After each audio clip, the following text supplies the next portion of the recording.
Welcome to the channel, Stories of the Damned. Today's tale is of a young enslaved boy who fled into the Old West and, against every odd, became Texas's most feared gunslinger. His past was erased. His name was buried, but his story endured. This is a harsh and intense journey through survival, violence, and transformation. Take a moment. Breathe, and listen carefully. Before we begin, subscribe to the channel and tell us in the comments which city and country you're listening from. Your participation helps ensure these stories are remembered, not erased. Let's begin. In the summer of 1873, a man dressed entirely in black walked into a saloon in Dusty Creek, Texas. He was tall, broad-shouldered. His skin was dark as midnight. His eyes carried something that made grown men look away. Within 60 seconds, he drew his revolver and put a bullet through the skull of a man named Thomas Birch. Before anyone could react, the stranger vanished into the blazing afternoon sun. That single gunshot would echo across Texas for the next 2 years. It was the first shot in a campaign of vengeance that would leave 18 men dead. It was the announcement that a ghost had returned to collect debts white men thought were long forgotten. The shooter's name was Zachariah Creed. Born a slave, escaped at 13, trained by a legendary Mexican gunfighter, hunting down every man who ever made him bleed. The newspapers called him a monster. The wanted posters called him dangerous. The slaves who still remembered him called him something else. They called him vengeance. To understand how Zachariah Creed became the most feared man in Texas, we need to go back to the beginning. Not to his birth, but to his mother's death, because that is where his story truly starts. That is the moment when the boy named Zachariah died and something else took his place. The year was 1858. The place was a cotton plantation called the Whitmore Estate, located about 40 miles west of Houston, Texas. The owner was a man named Colonel Henry Whitmore. He was not actually a colonel. He had never served in any military. But in the South before the Civil War, wealthy plantation owners often gave themselves military titles to sound more important. Colonel Whitmore owned 3,000 acres of land and 112 enslaved human beings. He was considered one of the most successful planters in the region. His cotton sold for premium prices in New Orleans. His name appeared in newspapers as an example of Southern prosperity. What the newspapers did not mention was how that prosperity was built. They did not mention the whippings. They did not mention the brandings. They did not mention the families torn apart and sold like cattle. They did not mention the bodies buried in unmarked graves behind the slave quarters. Colonel Henry Whitmore was a monster. But in 1858 Texas, monsters like him were called gentlemen. Zachariah was born on the Whitmore plantation in 1847. His mother's name was Abigail. She worked in the main house as a domestic servant, cooking meals, cleaning floors, and doing whatever the white family demanded. Abigail was known for two things among the other slaves: her kindness and her voice. She sang hymns while she worked. Old spirituals that her grandmother had taught her, songs about Moses and freedom and a promised land beyond the river. The other slaves said her voice could make you cry even when you did not understand the words. Zachariah grew up listening to that voice. It was the only beautiful thing in a world of ugliness. Abigail gave her son his name in secret, in the darkness of the slave cabin where they lived with 6 other families. Zachariah. It came from the Bible. It meant God remembers. She whispered it to him every night before sleep. Your name means God remembers, she said. He remembers every hurt, every tear, every wrong done to his children, and one day he will make it right. You remember that, baby. No matter what they do to you, God remembers. Zachariah's father was sold to another plantation in Louisiana when Zachariah was 3 years old. He had no memory of the man, only the stories his mother told him. His father had been strong, a field hand who could pick 300 pounds of cotton in a single day. He had been sold because Colonel Whitmore needed money to buy more land. That was how it worked. Human beings were converted into acres. Fathers were turned into fields. Zachariah never saw his father again. He never learned whether the man lived or died. That was slavery. You could lose everything you loved overnight, and no one would even tell you where it went. By the age of 5, Zachariah was already working. Not in the fields yet, he was too small for that. But there was plenty of work for small children on a plantation. He carried water to the field hands. He gathered eggs from the chicken coops. He swept the paths around the main house. He ran errands for the White family, fetching things and delivering messages. The Whitmore children, 2 boys and a girl around his age, sometimes threw rocks at him for entertainment. If Zachariah cried, he was whipped. If he ran, he was whipped harder. He learned very quickly not to cry. He learned to make his face a mask that showed nothing. This was his first lesson in survival. The head overseer on the Whitmore plantation was a man named Thomas Birch. He was not a wealthy man himself. He came from poor white stock, what the plantation owners called white trash, behind their backs. But Birch had found his place in the world. He had discovered that he enjoyed hurting people, that he was good at it. Colonel Whitmore paid him well to maintain discipline among the slaves, and Thomas Birch earned every penny. He carried a whip made of braided leather with small metal weights woven into the tips. When it struck flesh, it did not just bruise. It tore. It left scars that never fully healed. Birch used that whip almost every day. He said it was necessary to maintain order. But anyone who watched him work could see the truth. He liked it. He smiled when he swung. He laughed when they screamed. Zachariah was 7 years old on the day his mother died. It was a Tuesday in August. The heat was brutal, over 100 degrees, the kind of heat that made the air shimmer like water. Abigail was working in the main house, preparing dinner for the Whitmore family. She was carrying a large ceramic jug of milk from the kitchen to the dining room. The jug was heavy. Her hands were slick with sweat. It slipped. It fell. It shattered on the hardwood floor, sending milk spreading across the polished wood. Mrs. Whitmore, the colonel's wife, was in the room when it happened. She screamed, not because she was hurt, the jug had not come anywhere near her. She screamed because a slave had broken something that belonged to her, because a black woman had made a mess in her beautiful dining room, because she was hot and irritable and needed someone to punish. She called for Thomas Birch.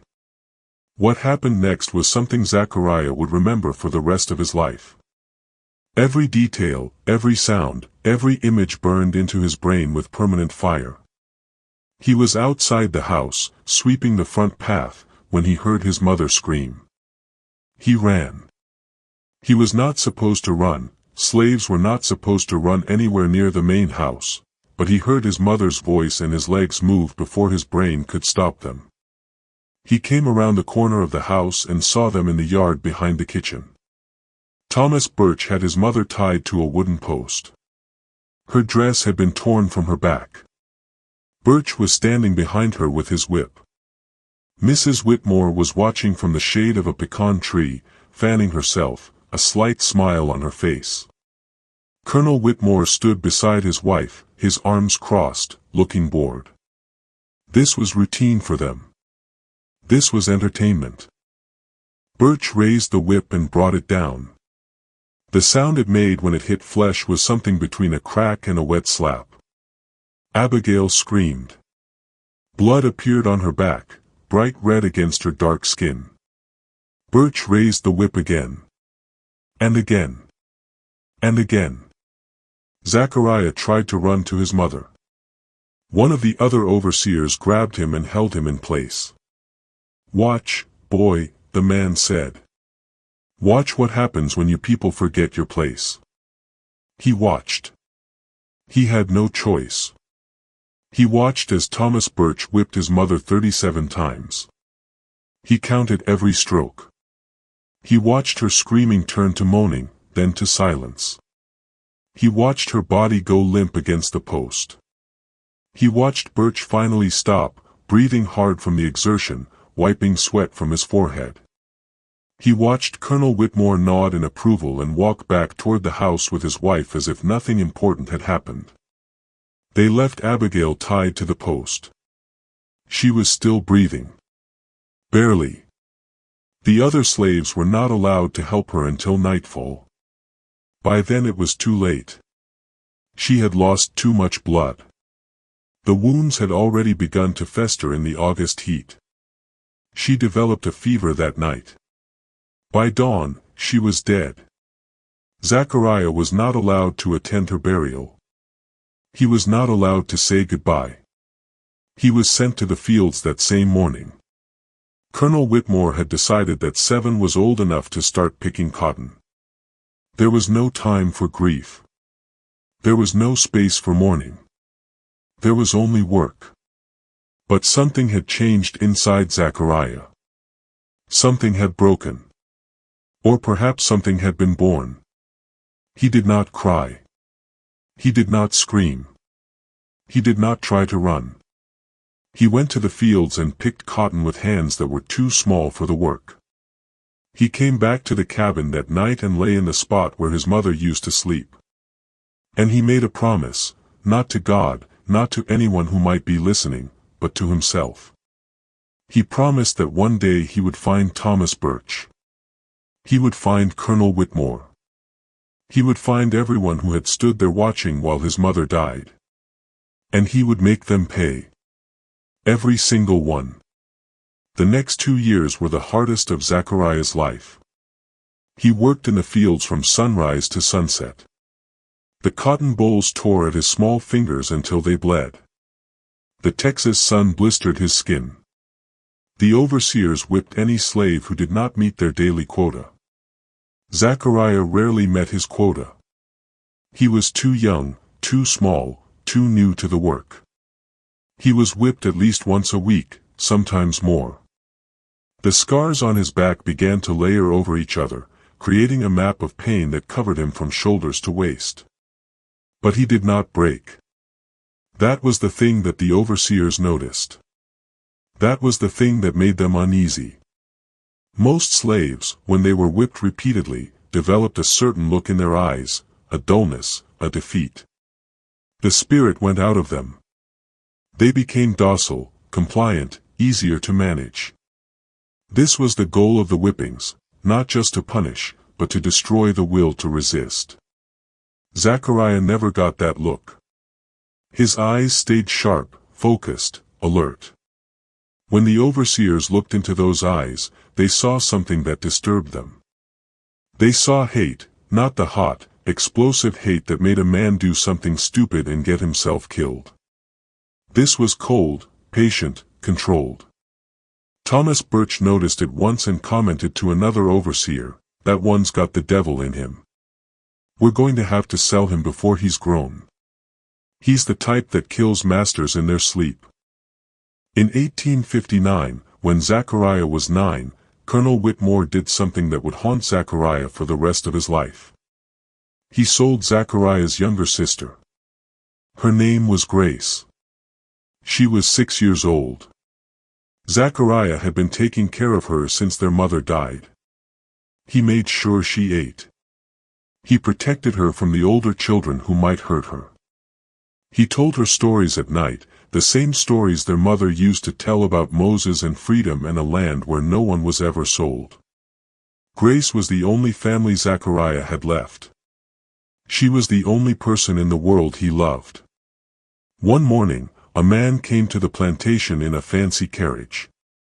His name was William Crawford, and he was a slave trader from Houston.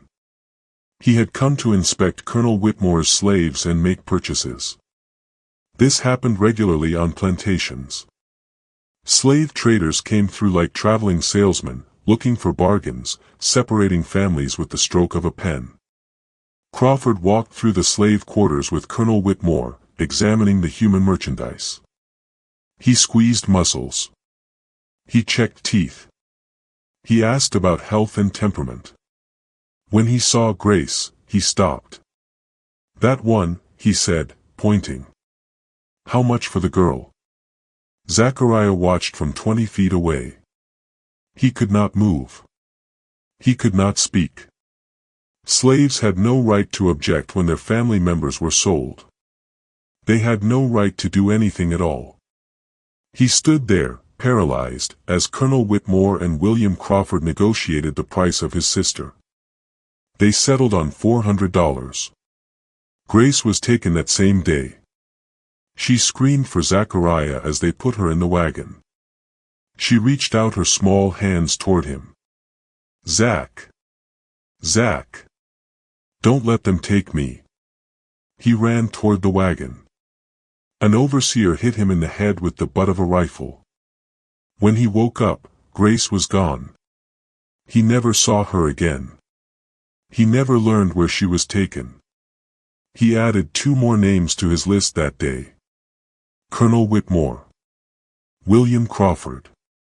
One day, they would pay. The only thing that kept Zachariah alive during those years was Samuel. Samuel was a slave boy about Zachariah's age, maybe a year older. They had known each other since they were small. But after Zachariah's mother died and his sister was sold, Samuel became something more. He became Zachariah's only friend, his only connection to anything like hope. Samuel was different from Zachariah. Where Zachariah was quiet and watchful, Samuel was talkative and quick to smile. Where Zachariah kept his hate locked deep inside, Samuel seemed to have made peace with their situation. "We can't change what they do to us," Samuel said one night as they lay in the cabin waiting for sleep. "We can only control what's inside us. I'm not going to let them make me hate. That's giving them too much power." Zachariah did not agree. Hate was the only thing keeping him going. But he loved Samuel anyway. Samuel was the one person who could make him laugh, the one person who reminded him that there was still good in the world, even in a place as terrible as this. They made plans together, whispered plans in the dark. One day they would escape. They would run north to the Free States, or west to the territories where they said a black man could start over. They would find Zachariah's sister and bring her with them. They would build a new life somewhere far away from cotton fields and whips and men like Colonel Whitmore. These plans were probably impossible. They both knew that. But having them, speaking them out loud, made the days bearable. In 1860, when Zachariah was 12, the world outside the plantation began to change. Word filtered down to the slaves through fragments of overheard conversations and news brought by slaves from other plantations. There was talk of war. The northern states and the southern states were fighting over slavery. Some said the North wanted to free all the slaves. Some said there would be no more buying and selling. Some said freedom was coming. Colonel Whitmore grew nervous. He increased the patrols around the plantation. He had the overseers whip anyone caught talking about the war. He said that if any slave tried to escape, he would hunt them down personally and make an example of them that the others would never forget. The message was clear: war or no war, nothing would change on the Whitmore plantation. They were property. They would remain property. And anyone who thought otherwise would suffer. The event that finally broke Zachariah loose happened on a cold night in December of 1860. Samuel had been caught stealing food. It was a piece of bread. That was all. A single piece of bread from the kitchen. Samuel had not eaten in 2 days. He had given his portion to a younger child who was sick. He was hungry. So he took a piece of bread. The punishment for stealing was death. Colonel Whitmore made the announcement personally. He gathered all the slaves in front of the main house. He spoke in his calm, reasonable voice, the voice he used when he wanted everyone to understand that he was being fair. "Stealing is a crime," he said. "A crime against me, against this plantation, against the natural order that God Himself established. This boy has stolen from me, and he will pay the price that God demands." They hanged Samuel from a pecan tree in front of everyone. Thomas Birch put the rope around his neck. 2 other overseers lifted him up and let him drop. Samuel did not die quickly. The drop was not long enough to break his neck. He strangled slowly, his feet kicking, his hands clutching at the rope, his eyes bulging. It took almost 5 minutes. Zachariah was forced to watch the entire time. When it was over, Colonel Whitmore ordered Samuel's body to be left hanging for 3 days, a warning to anyone else who might think about stealing. A reminder of what happened to slaves who forgot their place. For 3 days, Zachariah walked past Samuel's body on his way to and from the fields. He saw the birds come. He saw the flies. He saw what death looked like when it was left to rot in the open air. On the 3rd night, Zachariah made his decision. He waited until the moon went behind the clouds. He crept out of the cabin while everyone else slept. He found a knife in the blacksmith's shed and cut Samuel down from the tree. The body was stiff and beginning to smell. Zachariah did not care. He carried his friend over his shoulder to a spot behind the slave quarters where there was soft earth. He dug a grave with his bare hands. It took him 3 hours. When the hole was deep enough, he placed Samuel inside and covered him with dirt. He did not say a prayer. He did not believe in God anymore. A God who let his mother be whipped to death, a God who let his sister be sold like an animal, a God who let his best friend die for a piece of bread, that was no God worth praying to. But he made another promise. He promised Samuel that his death would mean something. He promised that he would escape. He would survive. He would come back one day and make every single person on this plantation answer for what they had done. Then Zachariah ran. He had no plan. He had no supplies. He had nothing but the clothes on his back and the hate in his heart. He crawled under the fence at the western edge of the plantation and started moving west, always west, away from the fields, away from the whips, away from everything he had ever known. He was 13 years old. He was alone in the Texas wilderness. He had never been off the plantation in his entire life. He did not know how to hunt. He did not know how to find water. He did not know where he was going or how he would get there. He knew only that he would rather die free than live another day as a slave. The first 3 days were the worst. Zachariah moved at night and hid during the day, knowing that the overseers would be searching for him. He had no food. He found water in a creek and drank until his stomach hurt. He ate berries that he hoped were not poisonous. He kept moving west, navigating by the stars the way Samuel had taught him during their whispered conversations about escape. On the 4th day, he heard the dogs. Colonel Whitmore had hired slave catchers, professional hunters who specialized in tracking escaped slaves. They had hounds trained to follow human scent for miles. They had horses and guns and experience. They had caught dozens of runaways over the years. They had never failed. Zachariah heard the baying of the hounds coming from the east. He knew what it meant. He knew he could not outrun dogs. He knew that if they caught him, he would be brought back to the plantation. He would be whipped. He might be hanged like Samuel. At best, he would be branded as a runaway and sold further south to the brutal sugar plantations of Louisiana, where slaves were worked to death within a few years. He ran anyway. He ran until his lungs burned and his legs gave out. He fell in a dry creek bed and could not get up. The baying grew louder. They were getting closer. He could hear the horses now. The shouts of the men. He was going to be caught. Then he saw the hole. It was a gap in the creek bank, partially hidden by roots and dead leaves. A hole just big enough for a boy to squeeze into. Zachariah did not hesitate. He pushed himself into the hole, wiggling through the narrow opening until he was completely hidden. He found himself in a small underground space, barely big enough to sit up. It was dark. It smelled of earth and rot. Something skittered over his foot, probably a snake or a rat. He did not move. He did not breathe. The dogs reached the creek bed minutes later. He could hear them sniffing, howling, confused. The water in the creek had washed away his scent. The hole was downwind. The dogs circled and barked, but could not find him. The slave catchers cursed and kicked at their animals. He went into the water, one of them said. Could be anywhere by now. Spread out. Check downstream. They moved on. Zachariah stayed in the hole for 6 more hours, until long after the sounds had faded. When he finally emerged, the sun was setting. He was alive.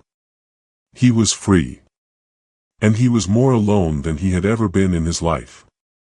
For the next 3 years, Zachariah survived in the wilderness of West Texas. This was not the civilized Texas of cotton plantations and southern gentlemen. This was the frontier. Vast stretches of desert and scrubland where few white men had settled. Comanche territory, outlaw country, a place where a black boy with no papers and no protector could disappear completely. He learned to survive the hard way, by trial and error, by nearly dying and figuring out what he had done wrong. He learned which plants were edible and which would kill you. He learned to find water by watching where the animals went. He learned to catch small game with traps made from sticks and vines. He learned to make fire with flint and steel taken from an abandoned camp. He learned to read tracks, to sense when predators were near, to move through the landscape without leaving a trace. The wilderness was brutal, but it was honest. It did not hate him for being black. It did not think he was property. It simply was, survive or die, adapt or perish. There were no masters here, no overseers, no whips, just the land and the sky and the struggle to see another sunrise. He encountered other people occasionally, outlaws hiding from the law, Comanche hunting parties, Mexican traders moving goods across the border. Some tried to hurt him. Some tried to help. He learned to read people the way he read tracks, to know within seconds whether someone meant him harm. He became hard, watchful, dangerous. The soft parts of him, the parts that had once known how to love and trust, retreated deep inside where nothing could touch them. By the time he was 15, Zachariah had survived things that would have killed most grown men. He had been bitten by a rattlesnake and cut the venom out of his own leg with a stolen knife. He had nearly frozen to death during a blue norther that dropped temperatures 40 degrees in an hour. He had fought off a mountain lion with nothing but a sharpened stick. He had killed 2 men who tried to rob him and sell him back into slavery. Yes, he had killed. The first time was the hardest, a white man in a ragged coat who found him sleeping in a cave and decided that a black boy alone in the wilderness was easy money. The man had a knife and a rope and a smile that said he had done this before. Zachariah had only a rock, but the man underestimated him. They always underestimated him. By the time the fight was over, the man was dead and Zachariah was holding the knife. He felt nothing. No guilt, no horror, just a cold satisfaction that one more person who wanted to hurt him could not hurt anyone ever again. The second killing was easier. The third easier still. Zachariah was becoming something. He did not have a word for it yet, but he could feel it growing inside him, a capacity for violence that had been planted the day his mother died and had been watered by every cruelty since. In the spring of 1863, half dead from fever and starvation, Zachariah stumbled into the camp of a man who would change his life. The man was Mexican, old, gray-haired. He sat by a small fire in a canyon deep in the mountains, roasting a rabbit on a stick. He had a rifle across his knees and 2 revolvers on his belt. His face was weathered and scarred.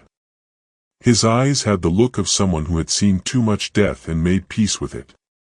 Zachariah collapsed at the edge of the firelight. He was too weak to run, too weak to fight. If this man wanted to kill him, there was nothing he could do about it.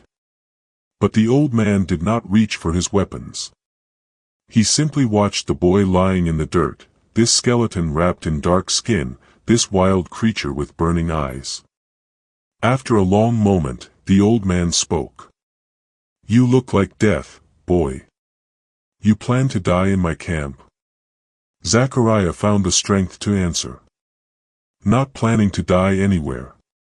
Not yet." The old man smiled. It was not a warm smile. It was the smile of someone who recognized something familiar. "Good," he said. "Dying is easy. Living is the hard part." He tossed a piece of rabbit meat toward Zachariah. "Eat. You're too skinny to be worth killing. Maybe when you fatten up, I'll change my mind." The old man's name was Joaquin Esparza. Joaquin was not supposed to exist anymore. According to the authorities in 3 Mexican states and 2 American territories, he had been dead for over a decade. He had been reported killed in Chihuahua in 1851, then again in Sonora in 1854, then once more in New Mexico Territory in 1857. Each report was convincing, each came with witnesses and details, and each was completely false. Joaquin Esparza had simply become very good at disappearing. In his youth, Joaquin had been something like a legend. He rode with various groups of irregulars and bandits along the border during the Mexican-American War. After the war ended in 1848 and Mexico lost half its territory to the United States, Joaquin continued fighting, not for any government, not for any cause, but for revenge. He watched American settlers take land that had belonged to his family for generations. He watched Mexican farmers driven off their property at gunpoint. He watched a way of life destroyed by men who believed that their white skin gave them the right to take whatever they wanted. So he took back. He robbed stagecoaches carrying gold from California. He ambushed army patrols that strayed too far from their forts. He killed men who deserved killing and some who probably did not. He became a ghost story that American mothers told their children to keep them from wandering too far from home. He became a name that made lawmen nervous and politicians angry. But revenge is exhausting. Violence takes a toll on the soul, even when it is justified. By the time Joaquin reached his 40s, he was tired. Tired of running. Tired of killing. Tired of waking up every morning wondering if this would be the day someone finally collected the bounty on his head. He staged his own death one final time and retreated into the mountains of West Texas. He built a small cabin in a canyon so remote that even the Comanche rarely passed through. He lived alone. He hunted. He grew vegetables in a small garden. He tried to forget everything he had been. Then Zachariah Creed collapsed at the edge of his campfire, and Joaquin saw something that made forgetting impossible. "You have the eyes," Joaquin said one evening about a week after Zachariah had arrived. The boy had recovered enough to sit up and eat solid food. He was still weak, but the fever had broken. He would survive. "What eyes?" Zachariah asked. "The eyes of a man who has already decided to kill. I have seen these eyes before. In my own mirror, many years ago." Joaquin poked at the fire with a stick. Sparks rose into the darkness. "Who do you want to kill, boy? And why?" Zachariah was silent for a long time. He had not spoken about his past to anyone. He had not spoken much at all during his years in the wilderness. But something about this old Mexican made him want to talk. Maybe it was the recognition in Joaquin's eyes. Maybe it was the simple fact that for the first time in years, someone had shown him kindness without wanting anything in return. Whatever the reason, Zachariah opened his mouth and let the story pour out. He told Joaquin everything. His mother's death. His sister being sold. Samuel hanging from the tree. His escape. His years alone in the wilderness. The names of the men he had sworn to kill, Thomas Birch, William Crawford, Colonel Henry Whitmore, and others, the overseers who had whipped him, the slave catchers who had hunted him, every man who had treated him as property instead of a person. When Zachariah finished, Joaquin was quiet for a long time. The fire crackled between them. An owl called somewhere in the darkness. Finally, the old man spoke. "You want revenge. I understand this. I have wanted revenge for most of my life. But wanting is not enough. Wanting will only get you killed." Joaquin looked at Zachariah with an expression that was almost sad. "You are angry. You are determined. But you are also untrained, unskilled. You would not last 5 minutes against the men you want to kill. They have guns. They have money. They have the law on their side. You have nothing but hate." "Then teach me," Zachariah said. "Teach me to be more than I am." Joaquin shook his head. "I came here to escape violence, to find peace, to die quietly in these mountains and let my sins be forgotten." "Then why did you save me?" Zachariah asked. "Why didn't you let me die?" The question hung in the air. Joaquin stared into the fire for a long moment. When he looked up, his eyes were wet. "Because I saw myself in you," he said quietly. "Because I know what it is to have everything taken. Because I was once a boy with nothing but hate, and someone helped me when they did not have to. I suppose I am repaying a debt I have owed for 40 years.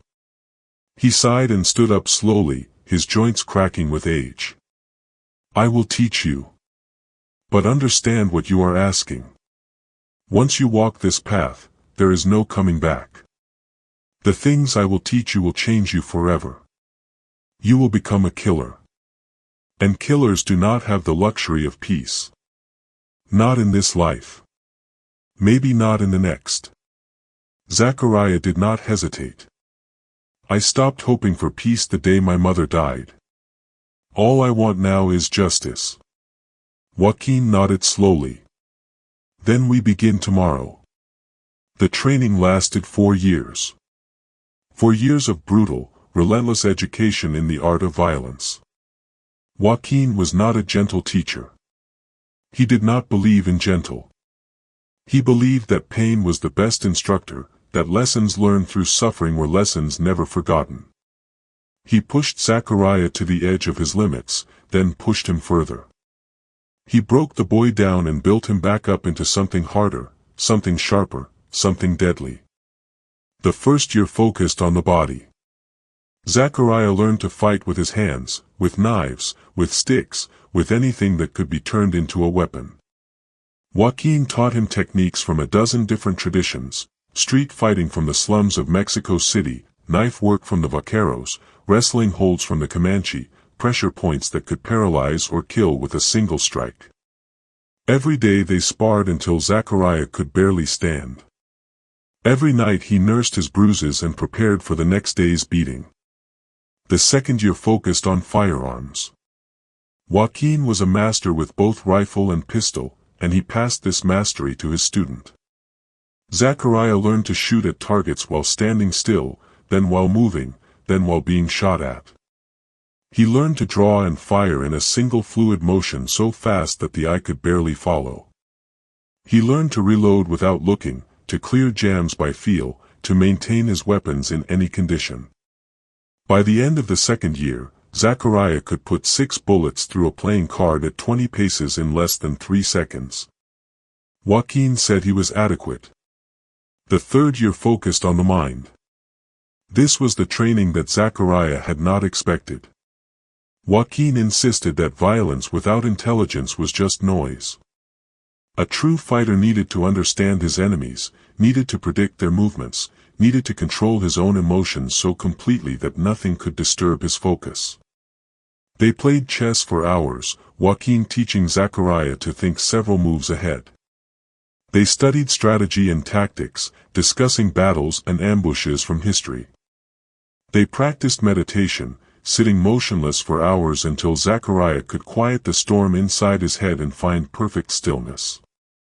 But the most important lesson came in the third year, and it had nothing to do with fighting at all. It was about patience. Revenge is not a fire, Joaquin said one evening as they sat watching the sunset paint the canyon walls orange and red. Fire burns hot and fast and destroys itself. Revenge is a coal. You keep it alive inside you, small and controlled, feeding it just enough to keep it glowing. You wait. You watch. You prepare. And when the moment is right, when everything is in place, then you blow on that coal and let it become an inferno. Not before. Never before. Zachariah took this lesson to heart. He had been burning with impatience for years, wanting to rush back to Texas and start killing immediately. Joaquin taught him to convert that urgency into focus. Every day of training was a step closer to his goal. Every skill mastered was another weapon in his arsenal. Rushing would only get him killed. Patience would get him everything he wanted. The fourth year was about putting it all together. Joaquin staged elaborate scenarios in the mountains, testing Zachariah's ability to plan, infiltrate, and execute missions against imaginary enemies. He brought in old contacts from his bandit days, former fighters who were willing to play the role of guards and targets. Zachariah learned to scout a location before attacking, to identify escape routes, to anticipate complications, to improvise when plans fell apart. By the end of the fourth year, he was no longer a student. He was a weapon, honed and sharpened and ready to be used. On the day Zachariah turned 20, Joaquin called him to the fire for a final conversation. The old man looked older than ever. His hair had gone completely white during their years together. His hands trembled slightly now. He moved more slowly, more carefully. Time was catching up with him. "You are ready," Joaquin said. "As ready as I can make you. What you do now is your choice. But I want you to understand something before you go." Zachariah waited. "When I was young, I killed many men. Some deserved it. Some probably did not. I told myself I was fighting for justice, for my people, for revenge against those who had wronged us. And maybe some of that was true. But here is what I have learned in my old age." Joaquin paused, gathering his words. Killing changes you. Every life you take carves something out of your soul. You don't notice at first. You feel powerful, righteous. But over time, you realize that parts of you are missing. The parts that could feel joy, the parts that could love, the parts that could imagine a future beyond the next target. He looked at Zachariah with eyes that held decades of regret. "I am not telling you not to go. The men who hurt you deserve to die. I believe this. But I want you to know the cost. When you are finished, if you survive, you will not be the same person who started. You may not like who you become. And there is no going back." Zachariah considered this for a long moment. He thought about his mother's face, his sister's screams as she was taken away, Samuel's body swinging from the tree. He thought about every scar on his back, every night he had spent alone and afraid, every piece of himself that had already been taken before he ever killed anyone. "They already took everything from me," he said finally. "Whatever is left, I'm willing to spend. Whatever I become, I'm willing to live with. They made me this way. They can die by what they created. Joaquin nodded slowly. He reached into his coat and pulled out 2 revolvers. They were Colt 1851 Navy models, beautifully maintained, with ivory grips that had yellowed with age. These were mine when I was young. They have killed more men than I can count. Now they are yours. He handed them to Zachariah with something like ceremony. Use them well. And when you are finished, if you find that you want to live, come back to these mountains. I will probably be dead by then, but the cabin will still be here. The garden will still be here. A place to rest if you ever want to stop running. Zachariah took the guns. They felt perfect in his hands, balanced, deadly extensions of his will. Thank you, he said. For everything. Joaquin smiled his thin, sad smile. Don't thank me yet. Thank me when you've survived. 3 days later, Zachariah Creed rode out of the mountains and back into the world of men. He carried Joaquin's revolvers on his hips, a rifle on his back, and a list of names in his head. The first name on that list was Thomas Birch. It took Zachariah 2 months to find him. After the war ended in 1865 and slavery was abolished, the old plantation system collapsed. Many former overseers scattered across Texas, looking for new opportunities in a changed world. Birch had drifted west, eventually settling in a dusty little town called Dusty Creek, about 100 miles from where the Whitmore plantation used to be. He worked as a ranch hand now, drinking away his wages and telling anyone who would listen about the good old days when he kept slaves in line. Zachariah watched him for a week before making his move. He observed Birch's routines, when he woke up, where he ate, which saloon he drank at, who his friends were, whether he carried a gun. The answer to the last question was yes, a worn pistol that Birch kept on his hip more out of habit than skill. Zachariah noted that Birch's draw was slow. His reflexes were dulled by years of alcohol. He was not a threat. On the 7th day, Zachariah walked into the saloon at noon. The room was crowded with ranch hands and drifters seeking shade from the brutal Texas sun. Birch sat at a table in the back, playing cards with 3 other men. He was heavier than Zachariah remembered. His face was red and bloated from drink. But those hands were the same. The hands that had held the whip. The hands that had killed his mother. The room grew quiet as Zachariah approached. A black man walking into a white saloon was unusual enough. A black man dressed all in black with 2 pistols gleaming on his hips, moving with the confidence of someone who expected to be obeyed, that was something else entirely. Zachariah stopped at Birch's table. The card players looked up nervously. Birch squinted at the stranger, too drunk to feel the danger. Thomas Birch, Zachariah said. It was not a question. Who wants to know? Birch slurred. You worked as an overseer on the Whitmore plantation before the war. Something flickered in Birch's eyes. A memory. A ghost. He straightened up slightly, trying to focus. What of it? That was a long time ago. Not long enough. Zachariah's voice was calm, almost gentle. August 18, 1858. You whipped a woman named Abigail 37 times. She died that night from her wounds. Birch's face went pale. His hand started moving toward his pistol, but before his fingers touched the grip, he was looking down the barrel of Zachariah's Colt. The draw had been too fast to see. One moment, Zachariah's hands were empty. The next, death was pointing at Birch's face. I wouldn't, Zachariah said quietly. The other card players scrambled away from the table, knocking over chairs in their haste to get clear. The rest of the saloon had gone completely silent. Everyone was watching now. Who are you? Birch whispered. Zachariah leaned in close. Abigail was my mother. My name is Zachariah.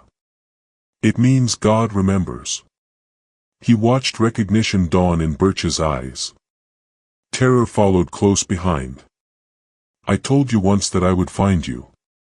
Did you think I forgot? Did you think God forgot? Birch started to beg. His words tumbled out in a desperate stream. He was sorry. He was just following orders. He was different now. He had changed. Please. Please. Zachariah listened until the words ran out. Then he shook his head slowly. My mother begged, too. You didn't stop. Why should I? The gunshot echoed through the silent room. Birch slumped forward onto the table, a hole in the center of his forehead. The card players were spattered with blood. Someone screamed. Zachariah holstered his weapon calmly, turned, and walked out the front door into the blinding sunlight. By the time anyone thought to follow, he had vanished. The news spread across Texas like wildfire. A black man had walked into a white saloon in broad daylight and killed a white man. Not in self-defense, not in a fair fight, an execution. Cold-blooded and deliberate. The victim was a former overseer from a plantation. The killer was a former slave, and he had escaped without a trace. Within a week, wanted posters appeared in every town. $500 for information leading to the capture of the man they were calling the Black Ghost. But no one had gotten a good enough look at him. No one knew his name. He was just a tall, dark shadow that killed and disappeared. Zachariah did not care about the posters. He was already moving to the next name on his list. William Crawford, the slave trader who had bought his sister Grace, was harder to find. The slave trade had ended with the war, and many traders had moved on to other businesses. Crawford had reinvented himself as a legitimate businessman in Houston, dealing in cotton and cattle. He lived in a fine house on a respectable street, attended church every Sunday, and was considered an upstanding member of the community. No one talked about how he had made his original fortune. No one wanted to remember. Zachariah spent 3 weeks gathering information. He learned Crawford's schedule, his habits, his security. The man was more careful than Birch had been. He kept armed guards at his house. He traveled with protection. He was afraid, though perhaps not of Zachariah specifically. Men who built their wealth on human suffering tend to have many enemies. The solution came to Zachariah one night as he watched Crawford's house from across the street. Every Tuesday evening, Crawford visited a private club on the edge of town, a place where wealthy men drank expensive whiskey and discussed business away from prying eyes. Crawford always went alone to these meetings. His guards waited outside. This was his vulnerability. On a Tuesday in October of 1873, Zachariah entered the club through a back window while the staff was distracted with the evening service. He moved through the shadows like the ghost people were calling him, avoiding the few servants and club employees. He found Crawford in a private room, sitting alone with a glass of bourbon, waiting for his associates to arrive. Crawford looked up when the door opened. His eyes widened when he saw the tall black man in black clothing. He was not stupid. He had heard about the killing in Dusty Creek. He knew immediately why this stranger was here. "You're him," Crawford breathed. "The one they're looking for." Zachariah closed the door behind him. "William Crawford. In 1859, you came to the Whitmore plantation and purchased a 6-year-old girl named Grace. You paid $400 for her." Crawford's hand moved toward the bell on the table, the one that would summon his guards. Zachariah drew and fired in a single motion. The bullet shattered Crawford's wrist. The man screamed, clutching his bleeding hand. "That was a warning," Zachariah said. "The next one won't be." "Where is she?" Crawford was sobbing now, tears and snot running down his face. Who? I don't know what you're talking about. I bought and sold hundreds of slaves. Do you expect me to remember one? Her name was Grace. She was my sister. You took her from the Whitmore plantation. Where did she go? Crawford shook his head desperately. I don't know. I don't keep records of individual sales. She could have been sold anywhere. Louisiana, Mississippi, Alabama. I don't remember. Zachariah studied the man's face. He was telling the truth. He genuinely did not remember. Grace had been nothing to him. Just merchandise. Just $400 changing hands. He had probably forgotten her name before his carriage left the plantation. Something inside Zachariah went very cold. He had hoped, despite everything, that Crawford might have some information, some clue that would help him find his sister. Instead, he had found only emptiness. Grace was gone, lost in the vast machinery of slavery. He would probably never know what happened to her. You don't even remember, Zachariah said softly. She was 6 years old. She screamed for me when you took her. She reached out her hands, and you don't even remember. Crawford must have seen death in Zachariah's eyes. He started babbling again, offering money, offering to help search for the girl, offering anything, everything. Please. Zachariah raised his pistol. When you get to hell, tell them Zachariah sent you. Tell them God remembers. The second shot was as clean as the first. Over the next 18 months, Zachariah worked his way through the list. James Thornton, the sheriff who had ordered Samuel's hanging, was found dead in his office with a note pinned to his chest that read, "Remembered." Robert Hayes, a doctor who had branded runaway slaves on the face, was discovered in his clinic with his own branding iron pressed into his forehead. 2 former overseers from the Whitmore plantation died within a week of each other, one shot in a stable, one shot in his own bedroom. The pattern was always the same. A single bullet, a message, a ghost that could not be caught. The legend of Zachariah, vengeance, creed grew with each killing. Some said he was a demon summoned by slave magic. Some said he was a dead man come back from the grave. Some said he did not exist at all, that the killings were the work of multiple men who had adopted a single identity. The truth was stranger. He was just a man. A man who had been wronged. A man who had decided that if the law would not provide justice, he would provide it himself. Not everyone Zachariah killed was on his original list. Word of his existence spread through the black communities of Texas, passed in whispers from church to church, from family to family. Sometimes people sought him out. They told him about men who had committed terrible crimes during slavery, masters who had murdered slaves for sport, overseers who had raped women and killed their husbands, traders who had specialized in separating children from mothers. These men had never faced any consequences. The law did not consider crimes against slaves to be crimes at all. Zachariah listened to these stories. He investigated when he could, and when he found that the stories were true, he added names to his list. He became something more than a personal avenger.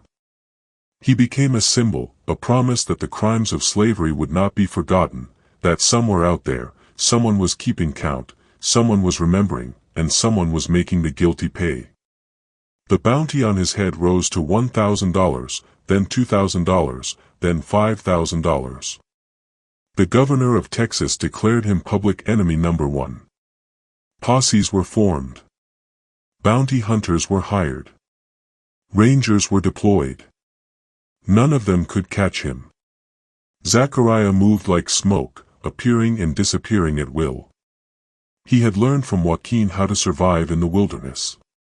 He had contacts in the black communities who provided shelter and information. He was everywhere and nowhere. A nightmare that would not end. By the summer of 1875, only one name remained on Zachariah's original list. Colonel Henry Whitmore. Whitmore had not done well after the war. The Emancipation Proclamation freed his slaves. The Union victory destroyed his fortune. The cotton market collapsed. He was forced to sell most of his land to pay debts. The grand plantation house fell into disrepair. The fields went to seed. By 1875, Whitmore was a shell of his former self, living in a crumbling mansion with a handful of hired guns, spending his days drinking and cursing the world that had taken everything from him. But Whitmore was not stupid. He knew his name was on Zachariah's list. He had heard about the deaths of Birch and Crawford and all the others. He knew that sooner or later the ghost would come for him. So he prepared. He hired the best gunfighters he could afford, 20 men, each with a reputation for violence. He fortified his mansion with barricades and firing positions. He set up a rotation of guards who watched the approaches day and night. He turned his decaying plantation into a fortress, determined to make his last stand there if necessary. "Let him come," Whitmore told his men, a glass of whiskey trembling in his age-spotted hand. "Let that animal come. I'll show him what happens when property forgets its place. I'll hang his body from the same tree where I hung that stealing boy all those years ago. Let him come." On the night of September 15, 1875, Zachariah came. He approached the plantation from the west, moving through the overgrown cotton fields that had once been tended by slaves. The moon was full but hidden by clouds, casting the world in darkness. He could see the lights of the mansion in the distance. He could see the silhouettes of guards on the porch and at the windows. 20 men, all armed, all waiting for him. Zachariah smiled. He had faced worse odds. He began picking off the outer guards one by one. A shot from the darkness. A body falling. Silence. The other guards spun toward the sound, but there was nothing to see. Another shot. Another body. Then another. Panic began to spread. Men who had been confident in their numbers started to realize that numbers meant nothing against an enemy they could not see. Within 10 minutes, 8 men were dead. The remaining 12 had retreated inside the mansion, barricading the doors and windows. They fired blindly into the darkness, wasting ammunition on shadows. They shouted at each other, their voices high with fear. Zachariah circled the house, patient as a wolf. He fired through windows, picking off anyone foolish enough to show themselves.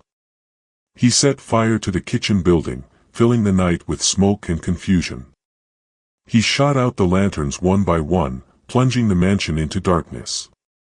By midnight, only 4 gunfighters were left. They huddled in the main parlor with Whitmore, their backs to each other, their guns pointed at every door and window. The old colonel was shaking uncontrollably now. The whiskey had worn off. The reality of his situation had set in. He was going to die tonight. All his money, all his hired guns, all his preparations meant nothing against this demon he had created. Zachariah's voice came from somewhere in the darkness outside. "Send out Whitmore. The rest of you can leave. This is between me and him." The 4 gunfighters looked at each other. They looked at Whitmore. They made their decision quickly. One of them grabbed the old man and started dragging him toward the door. "No!" Whitmore screamed. "No, you can't. I paid you." "You didn't pay us enough for this," the gunfighter said. He threw open the front door and shoved Whitmore out into the night.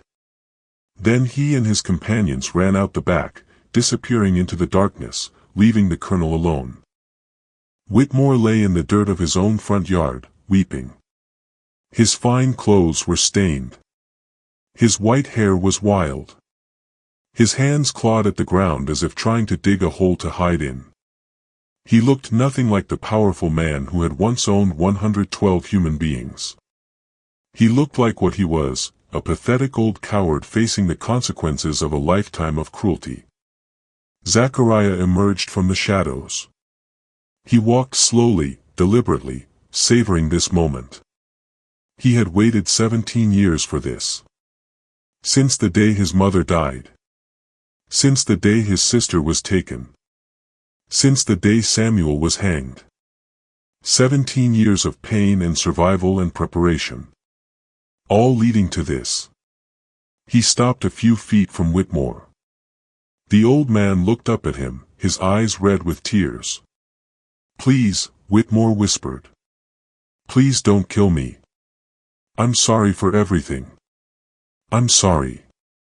Zachariah stood over him for a long moment, looking down at the man who had caused so much suffering.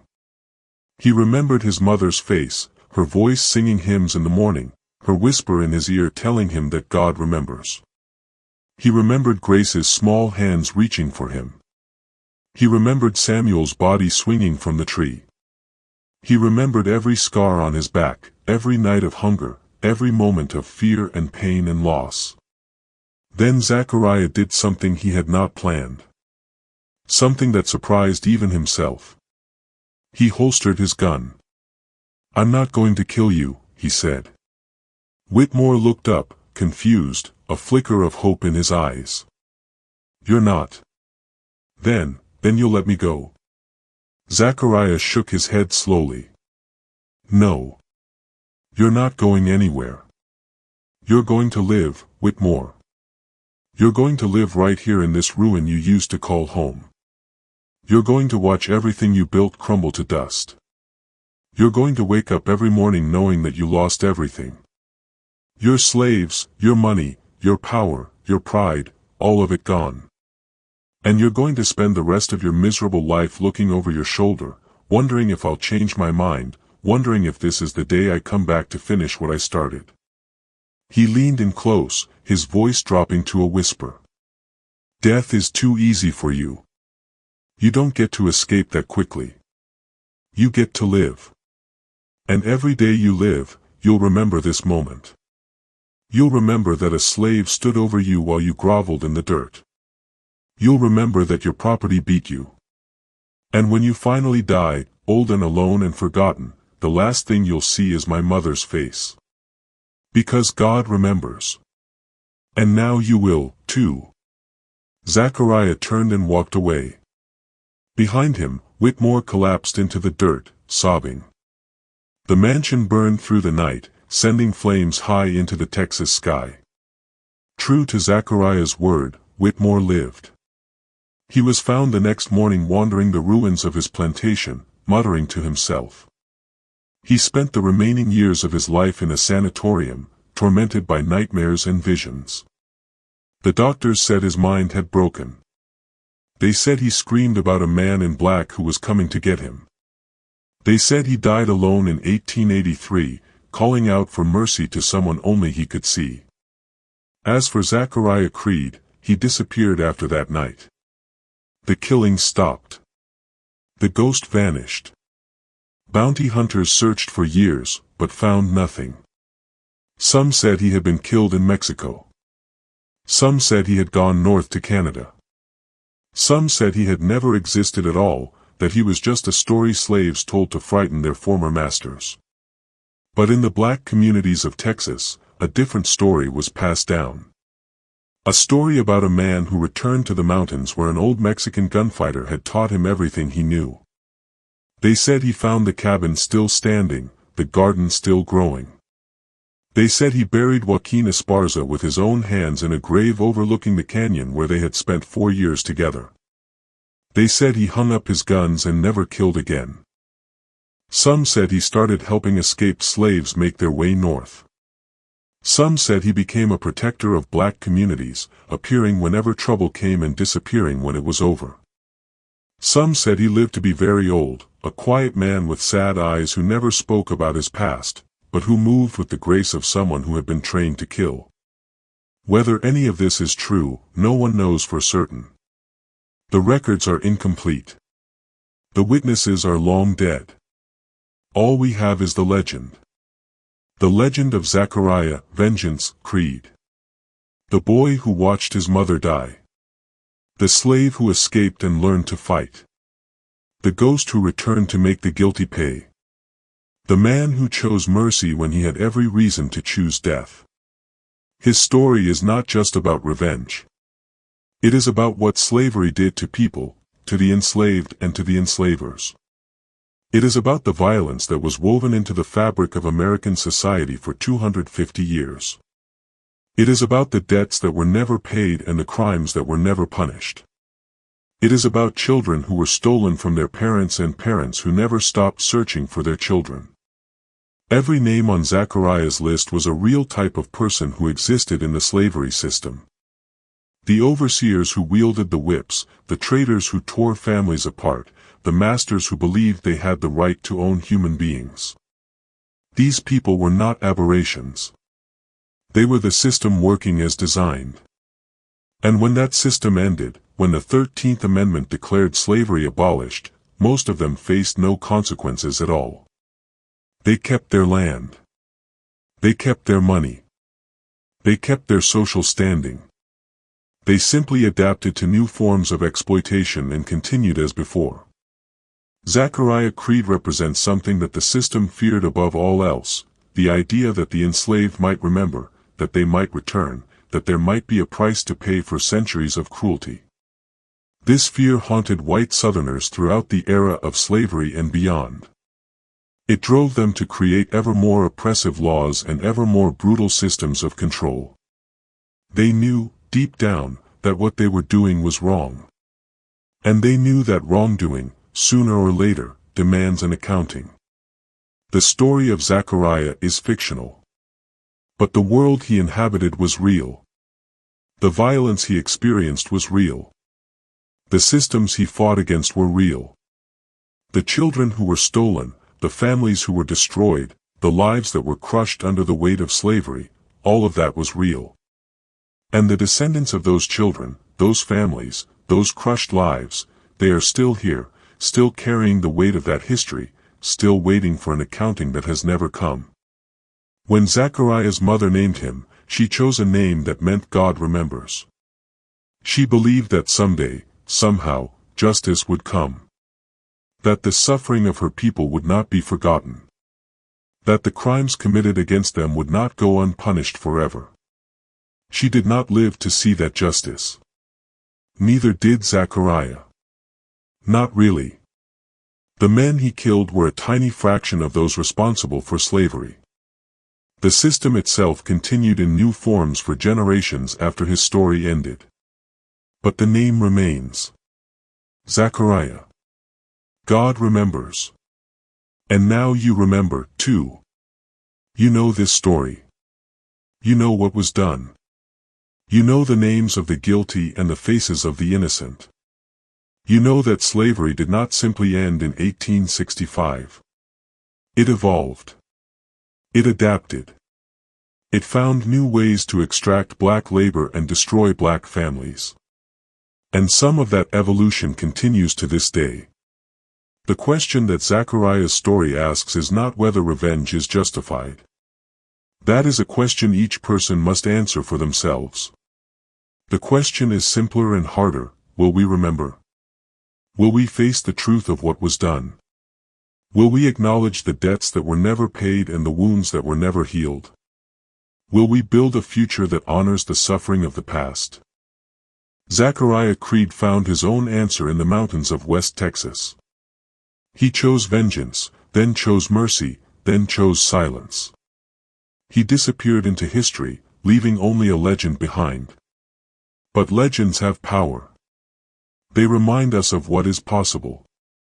They remind us that even in the darkest times, there are those who refuse to submit, those who fight back, those who remember.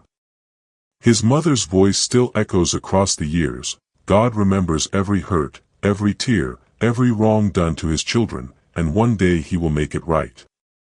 The story of Zachariah Creed is over. But the story of America, the story of slavery and its aftermath, the story of injustice and the long struggle for justice, that story continues. It continues in every black family that carries the trauma of ancestors they never knew. It continues in every community that still fights for equality. It continues in every classroom where this history is taught and every living room where it is discussed. It continues in you, now that you know. Remember. That is all the dead have ever asked of us. Remember what was done. Remember who did it. Remember who suffered. And build a world where it can never happen again.